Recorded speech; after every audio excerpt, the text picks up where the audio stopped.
வணக்கம் நண்பர்களே, இது என் தமிழ் எந்நாடு. மீண்டும் சந்திப்பதில் மகிழ்ச்சி. நண்பர்களே, எக்ஸல் பேசிக்கில் நம்ம கண்டிஷனல் ஃபார்மேட்டிங் கடைசியாக பார்த்தோம். கண்டிஷனல் ஃபார்மேட்டிங் தொடர்புடையதாகவும் பொதுவாகவும் தேவைப்படுற ஒரு விஷயத்தை நம்ம பார்க்க போகிறோம்.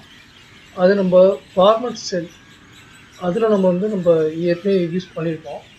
அதில் ஒரு பகுதியில் மட்டும்தான் நம்ம பார்த்துருக்கோம். பார்க்காத சில பகுதிகளை நம்ம இப்போ ரிலேட்டடாக இருக்கிறதுனால நம்ம பார்க்க போகிறோம். இப்போ ஆல்ரெடி ப்ரிப்பேர் பண்ண ஒரு டேட்டா இங்கே நான் வச்சுருக்கேன். இதில் நம்ம கண்டிஷனல் ஃபார்மேட்டிங் தொடர்புடையதாக எப்படின்னு பார்க்கலாம் அப்படின்னா, கண்டிஷனல் ஃபார்மேட்டிங் நம்ம ஏற்கனவே பார்த்ததா நம்ம மறுபடியும் ஒன்று பார்க்க போகிறோம். இதில் ஒரு அப்ளிகேஷனுக்காக நம்ம என்ன பண்ணுறோம், செல் value that contains between say 100லேருந்து ஒரு 120 அல்ல 180 வரைக்கும் வச்சுக்கலாமே. 100ங்கிறது 140 இப்படி வரும். இந்த இதுக்கு ஃபார்மேட் அப்படிங்கிற ஒரு போர்ஷனில் உள்ளே போகும்போது முதல்ல நம்ம ஒரு கலர் மட்டும் மாற்றிட்டு நம்ம எக்ஸ்பிளைன் பண்ணிட்டு போயிருக்கோம். இப்போ ஃபாண்டை நீங்கள் இந்த பார்டர்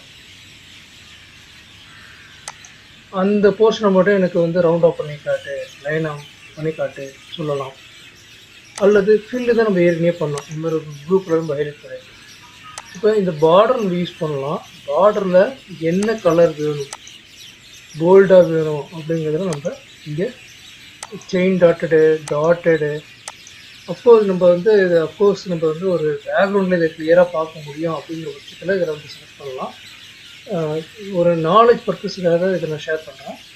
இப்போ அவுட்லைன் மட்டும் வேணும், இல்லை ஒன்றுமே வேண்டாம், அல்லது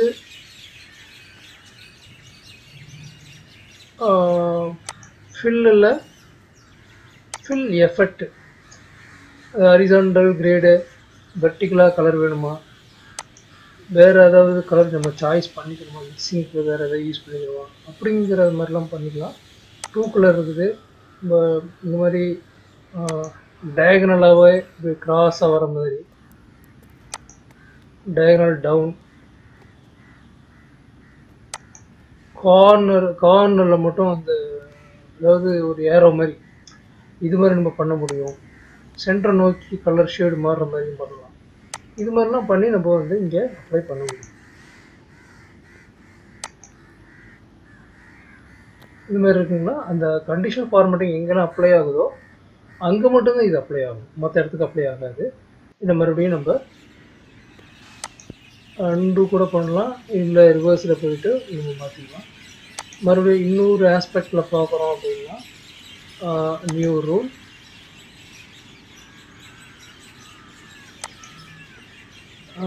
that contains between 160 and 180 அப்படின்னு போட்டுட்டு ஃபார்மேட்டில் பார்டர்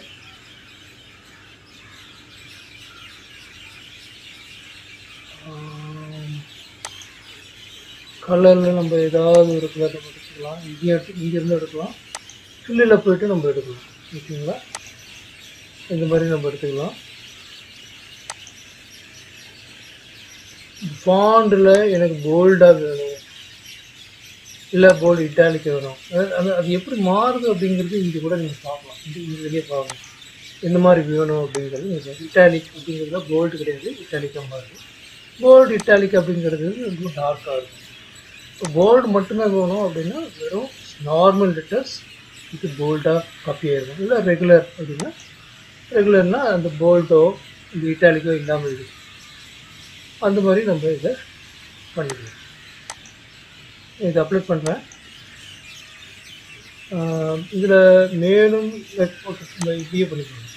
இந்த ரெண்டு பாயிண்ட் மட்டும்தான் ஹைலைட் ஆகிடும். ஸோ இதில் நம்ம கண்டிஷனல் ஃபார்மேட்டிங்கில் வரக்கூடிய ஒன் ஆஃப் த அப்ளிகேஷனை இங்கே ஃபார்மேட் செல்லில் வச்சு நம்ம பார்க்குறோம். இப்போ அந்த ஃபார்மேட் செல் அப்படிங்கிறது எப்படின்னா, நம்ம எதை மாற்றணுமோ கண்டிஷனல் ஃபார்மேட்டிங்காக அதில் அப்ளிகேஷனில் இது வருது நம்ம பார்த்தோம். சாதாரணமாகவே இந்த டேபிள் இந்த கண்டிஷன் ஃபார்மேட்டிங் அப்ளை பண்ணலாம். அந்த மாதிரி சமயத்தில் ரைட் கிளிக் பண்ணிவிட்டு மவுஸில் ரைட் கிளிக் பண்ணிவிட்டு இங்கே பார்த்தாலே இங்கே கேலிபரி போல்டு இட்டாலிக்ஸ் இதெல்லாம் இங்கேயே நம்ம மாற்றிக்க முடியும். நீங்கள் ட்ரை பண்ணி பாருங்கள். வீடியோ மட்டும் பார்த்துட்டு அப்படியே போகாமல் நீங்கள் ஒரு தடவை உங்கள் பிசியில் இந்த எக்ஸல் ஷீட்டில் இதை அப்ளை பண்ணி பார்த்தால் மட்டுமே நமக்கு மைண்டில் நன்றாக பதிவாது. சரிங்களா? அப்போ இப்போ ரைட் கிளிக் பண்ணிவிட்டேன். ஃபார்மேட் செல்லில் பண்ணாலும் இந்த டேபிள் வரும். அது இல்லை நான் இங்கே பண்ணுறேன் அப்படின்னாலும் இந்த ஓரமாக ஒன்று இருக்கிறது இதை கிளிக் பண்ணாலும் இந்த டேபிள் வரும். ஃபார்மேட் செல்ஸோட டேபிள் வரும். அதே மாதிரி அலைன்மெண்ட்லேயே அது வரும்.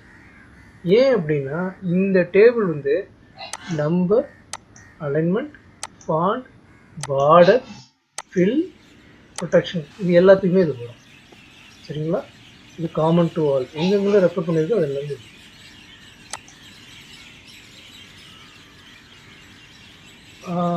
இதில் வந்து ஃபாண்ட் மாற்றணும். இப்போ டேபிளில் செலக்ட் பண்ணி அத்தனை போர்ஷனுக்கும் ஃபாண்ட் மாற்றணும் அப்படின்னா இப்போ வந்து ஏரியல் பாருங்கள் மறைச்சிங்களா, இந்த லெட்டரோட ஷேப்பே மாறி இருக்கும்.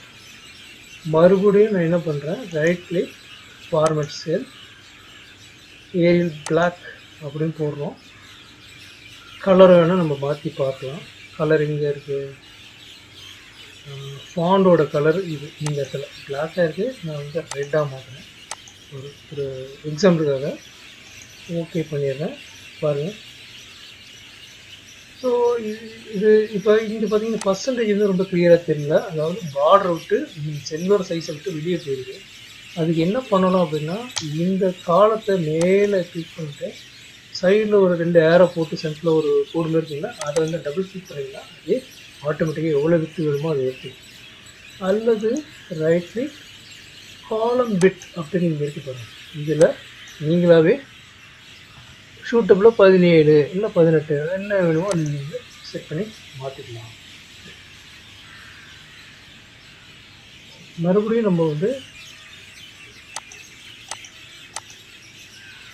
பழையபடியே அந்த செலெக்ஷன் எடுத்துருக்கோம். ரைட் கிளிக் ஃபார்மேட் செல் பார்டர். இது வரைக்கும் அதில் வந்து பார்டர் எங்கேயுமே கொடுக்கல. பார்டர் பார்த்திங்கன்னா ஒன்றுமே இல்லாமல் இருக்கிறதுக்கு எல்லாம் அப்படின்னு கொடுத்துருக்கோம். அவுட்லைனை மட்டும் கொடுக்குறதா இருந்தால் இது ஒவ்வொரு செல்லுக்குமே லைன் கொடுக்கணும், ஹரிசாண்டல் டாப் எல்லாமே கொடுக்கணும் அப்படின்னா இது இருக்கும். ஃபஸ்ட்டு நம்ம வந்து அவுட்லைன் ஃபுல்லாக கொடுக்குறதுக்கு ஒரு செலெக்ஷன் எடுக்கலாம். அதேமாதிரி உள்ளேயும் செலக்ட் பண்ணலாம். இது எல்லாமே அந்த டேபிள் இருக்கிற ஒவ்வொரு செல்லையுமே அது டிபெண்ட் பண்ணி எல்லாத்துக்கும் பாருங்கள் லைன்ஸ் வந்துருச்சுங்களா. இதெல்லாம் ரொம்ப ரொம்ப நெருக்கமாக இருக்குது. நம்ம என்ன பண்ணுறோம், இந்த மாதிரி பண்ணிட்டு இது டவுட் பண்ணால் கரெக்டாக இந்த ஆப்டிமைஸ் பண்ணி காலத்தோட விட்டு அதே எடுத்துக்கணும். இப்போ பாருங்கள் இந்த காலத்தில் வந்து அந்த டெக்ஸ்ட் வந்து ரேப் டெக்ஸ்ட் ஆகிடுது. அதை ஒரே சொல்லிக்கல இதை மடித்து எழுதிருக்கு. ஸோ இதை நம்ம வந்து இங்கே கொஞ்சம் எக்ஸ்ட்ரா பண்ணிக்கணும். அது மேலே இந்த மாதிரி இழுத்தோம்னா சரிங்களா. சரி, இப்போ இப்போ இந்த டைட்டில் இருக்குது பார்த்தீங்களா, இது எல்லாத்தையுமே கொஞ்சம் நான் க்ராஸாக எழுதணும். அதாவது என்ன பண்ணுறேன் அப்படின்னா நேம், செக்ஸ், கிளாஸ், சப்ஜெக்டோட பேர் இது எல்லாமே செலக்ட் பண்ணிட்டு ரைட் கிளிக் இதை மட்டும் செலக்ட் பண்ணிடுறேன். கிளிக் பண்ணிவிட்டு ஃபாண்டில் சைஸு அதாவது போல்டாக இருக்குது, அதை வந்து இட்டாலிக்காக மாற்றுறேன் அப்படின்னாலும் நம்ம மாற்றிக்கலாம். அதேமாரி சைஸு நான் மாற்றிக்கிறேன், கொஞ்சம் மாற்றிக்கிறேன். மறைச்சிங்களா. ஸோ வெர்டிகலாக பார்த்தீங்கன்னா ரொம்ப லாங்காக போயிருக்கேன். என்ன பண்ணலாம் அப்படின்னா மறுபடியும் அது எல்லாத்தையுமே இந்த மாதிரி செலக்ட் பண்ணிவிட்டு இந்த இடத்த வச்சு பண்ணிங்கன்னா இந்த மாதிரி வந்துடும். இதை கொஞ்சம் நம்ம எக்ஸ்பேண்ட் பண்ணுறோம் அப்படின்னா இதுவும் சிங்கிளாகவே நமக்கு ஒரு கம்ப்யூட்டர் சயின்ஸ் அப்படிங்கிறது கரெக்டாக இருந்துச்சு. ஸோ பட்டு இதோட அகலம் பார்த்திங்கன்னா ரொம்ப அதிகமாக இருக்குதுங்களா, அதனால் இப்போ ஆப்டிமைஸ் ஆயிடுச்சு வச்சுங்களா. ரைட், இப்போ இந்த டெக்ஸ்ட்டோட ஓரியன்டேஷன் இப்போ எல்லாமே ஹரிசாண்டலில் எழுதியிருக்கோம். எனக்கு வந்து கொஞ்சம் கொஞ்சம் கிராஸாக எழுதணும் அப்படின்னு விருப்பப்படுறதுனால அந்த இந்த அலைன்மெண்ட் போர்ஷனில் வந்துட்டு இப்போ வந்து இப்போ கரண்டில் இருக்கிறது எல்லாமே சென்டருங்கிற ஆப்ஷனில் இருக்குது. இந்த லெட்டரோட பொசிஷனை நம்ம இந்த ஒரு 45 டிகிரிக்கு இந்த மாதிரி திருப்புற மாதிரி பண்ணுற மாதிரி பண்ணலாம். டிகிரி உங்களுக்கு என்ன டிகிரி வேணுமோ நீங்கள் கீழே கூட நீங்கள் என்ட்ரி பண்ணிக்கலாம். திரும்பிடுச்சிங்களா? ஸோ இது மாதிரி கிராஸாகவும் நம்ம டைப் பண்ணி பண்ணுற மாதிரியும் பண்ணிடலாம்.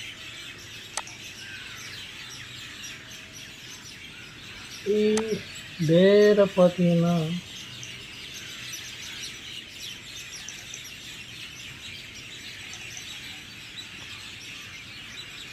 இது காமனான ஒரு வேல்யூ. அது மேத்தமெட்டிக்ஸ் என்ன விட்டு தேவைப்படுதோ அந்த விட்டு எல்லாத்துக்கும் அப்ளை பண்ணுது.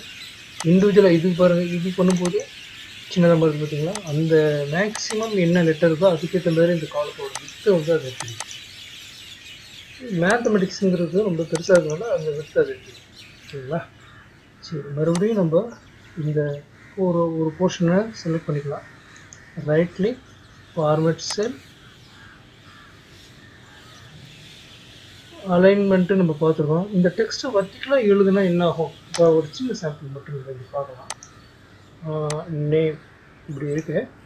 இது ரைட் கிளிக், ஃபார்மேட் செல், அலைன்மெண்ட். இந்த போர்ஷனை பிடிச்சோம்னா இப்படி ஒரு பாருங்கள், வர்டிக்கலாக இடம் இல்லை, அதனால் அது மாதிரி இருக்குது. இப்போ நம்ம வர்டிக்கலாக இடம் கொடுக்கணும். சரிங்களா? Name, sex, class. இது படிக்கிறது கொஞ்சம் ஆடாக இருக்கிறதுனால நம்ம மறுபடியும் பழையபடியே நம்ம மாற்றிக்கலாம்.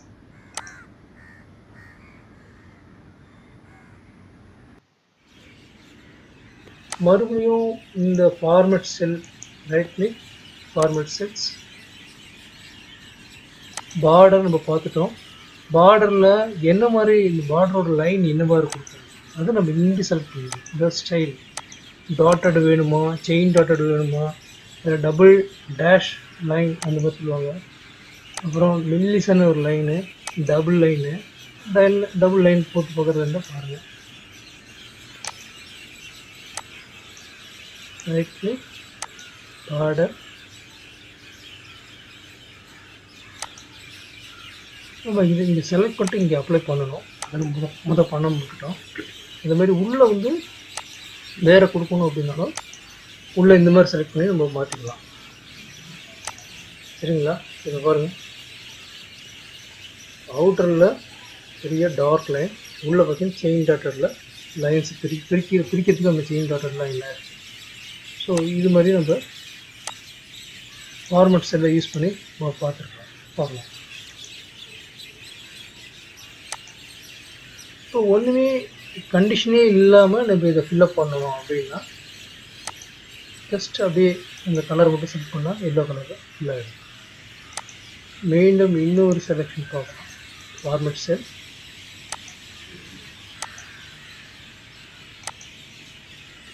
பேட்டர்னுக்குள்ள ஆட்டோமேட்டிக்லி ஜென்ரலாக இருக்கக்கூடிய ஒரு ஆப்ஷன், அதில் பிளாக் மட்டும்தான் வரும். பிளாக்கை செலக்ட் பண்ணிட்டோம் அப்படின்னா நார்மலி கலர் மாறிடும், பிளாக்கே கொண்டு. நம்மளே இந்த ஃபார்மேட் செல் இதில் நம்ம கடைசியாக பார்க்க வேண்டியது ஒரு பகுதி வந்து இந்த ப்ரொடெக்ஷன் அப்படிங்கிறது தான். இந்த செல் ப்ரொடெக்ஷனை பற்றி வரக்கூடிய வீடியோவில் பார்க்கலாம் நண்பர்களே. நன்றி, வணக்கம்.